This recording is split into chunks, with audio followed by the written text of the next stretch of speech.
Welcome to పూరా local. ముఖ్యమంత్రి రేవంత్ రెడ్డిపై ఎమ్మెల్సీ తీన్మార్ మల్లన్న అలియాస్ చింతపండు నవీన్ తిరుగుబాటు చేశారా? బీసీ కులాల వారిని రేవంత్ చిన్నచూపు చూస్తున్నారా? గతంలో తీన్మార్ మల్లన్న చేసిన విజ్ఞప్తులను ఆయన బుట్టదాఖలు చేశారా? అందువల్లే తీన్మార్ మల్లన్నలో ఆగ్రహం కట్టలు తెంచుకుందా? త్వరలో ఆయన ఎమ్మెల్సీ పదవికి రాజీనామా చేయబోతున్నారా? ఈ ప్రశ్నలకు స్వయంగా అవుననే సమాధానం చెప్తున్నారు తీన్మార్ మల్లన్న. హైదరాబాద్లో బీసీ సంఘాల సమావేశంలో తీన్మార్ మల్లన్న రేవంత్ రెడ్డి ప్రభుత్వంపై సంచలన వ్యాఖ్యలు చేశారు. రేవంత్ రెడ్డి త్వరలో అమెరికా పర్యటన వెళ్తున్న నేపథ్యంలో తీన్మార్ మల్లన్న వ్యాఖ్యలు చేయడం కలకలం రేపుతుంది. తనకు బీసీలే ముఖ్యమని, మంత్రి పదవి ఇచ్చినా తీసుకోనని అన్నారు. బీసీల కులగణానికి జానారెడ్డి లాంటి వాళ్ళు అడ్డుపడుతున్నారని, బీసీల ఓట్లు కావాలి కానీ బీసీలకు పదవులు వద్దనే వైఖరి ఉంటున్నారని ఆరోపించారు. కులగణన చేసిన తర్వాతే స్థానిక సంస్థల ఎన్నికలు నిర్వహించాలని, ఇది రాహుల్ గాంధీ మాట అని వెల్లడించారు. ఎమ్మెల్సీగా ఎన్నికైన తర్వాత పలుమార్లు ఆయన రేవంత్ రెడ్డిని కలిశారు. అయితే ఆ మధ్య ప్రభుత్వం advocate general, additional advocate general పదవులను భర్తీ చేసింది. ఆ పదవులు రెడ్డి సామాజిక వర్గానికి ఇచ్చింది. అయితే ఆ పదవులను బీసీ కులాల వారితో భర్తీ చేయాలని తీన్మార్ మల్లన్న రేవంత్ రెడ్డికి విజ్ఞప్తి చేశారట. అయితే ఆ విజ్ఞప్తిని రేవంత్ రెడ్డి తోసిపుచ్చారట. బీసీ కులాలకు ఆ పదవులు ఇచ్చేంత ఆసక్తి తనకు లేదని రేవంత్ చెప్పారట. అదే విషయాన్ని బీసీ కులాల సమావేశంలో తీన్మార్ మల్లన్న స్పష్టం చేశారు. ఇదెక్కడి అన్యాయం? Advocate general, additional advocate general పోస్టులను బీసీ కులాలతో భర్తీ చేయాలని కోరితే పట్టించుకోలేదు. ఇలాంటి విధానం సరికాదు.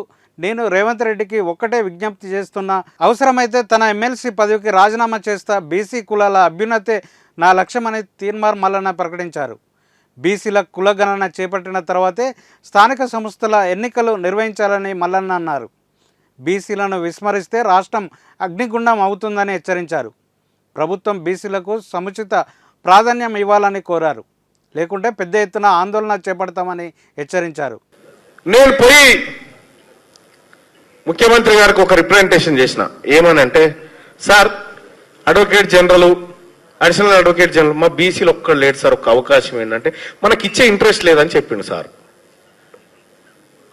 మనకిచ్చే ఇంట్రెస్ట్ లేదన్నారు. అంటే దాని అర్థం ఏంది నాకు అర్థం కాలే. అంటే ఇద్దామనుకుంటుర్రా లేదా? బీసీలు చిన్న చూపా? బీసీల ఓట్లు కావాలి, బీసీలు పెట్టేటువంటి బిచ్చం కావాలి, కానీ బీసీలకు మాత్రం అవకాశాలు వద్దా? ఇదెక్కడ అన్యాయం? ఇదెక్కడ అన్యాయం? ముఖ్యమంత్రి రేవంత్ రెడ్డి గారికి నేను సూచన చేస్తున్నా, మేము అల్పులము, తక్కువ కులాలము, లేకపోతే కింది నిమ్న వర్గాలు అని పొరపాటున అంచనా వేయకండి. మేము గతంలో లాగా లేము. బీసీలము ఇవాళ చైతన్యవంతమైనము. బీసీలకు ఎక్కడ చిన్న అన్యాయం జరిగినా మనమంతా ఐక్యంగా ముందుకు పోవాల్సిందే. ఈ కులగణన చేసిన తర్వాతనే స్థానిక సంస్థల ఎన్నికలు పెట్టాలి. ఇది రాహుల్ గాంధీ గారి మాట. రాహుల్ గాంధీ గారిని ఓడిపోనివ్వను.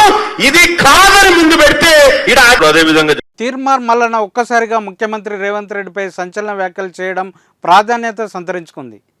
తీన్మార్ మల్లన్న ఎమ్మెల్సీగా గెలిచిన తర్వాత విద్యాశాఖ మంత్రి అడిగారని, అయితే దానికి రేవంత్ నో చెప్పడం వల్లే తీన్మార్ మల్లన్న యూటర్న్ తీసుకున్నారని, రేవంత్ రెడ్డిని బెదిరింపులకు గురి చేస్తున్నారని కాంగ్రెస్ నాయకులు తెలుపుతున్నారు.